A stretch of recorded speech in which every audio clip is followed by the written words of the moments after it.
There is a lot of talk, consternation even, about the direction that the political class is taking this reform without the people's involvement.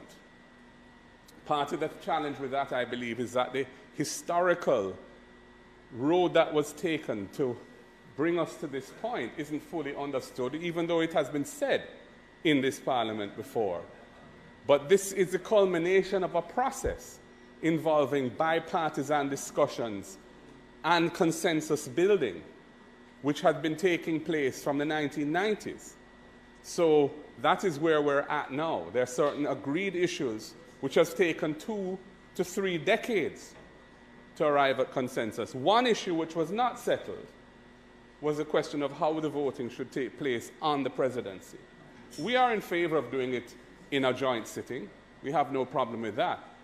But the voting must preserve the need for consensus. And a 2/3 majority of the House sitting together, of the 84 persons, of which 2/3 is 56 persons, MPs and senators sitting together, is not a threshold which we would agree is sufficient for consensus. As it stands today, the government would be able to choose its own president without our consent to it. And who knows in the future what majorities particular governments may have.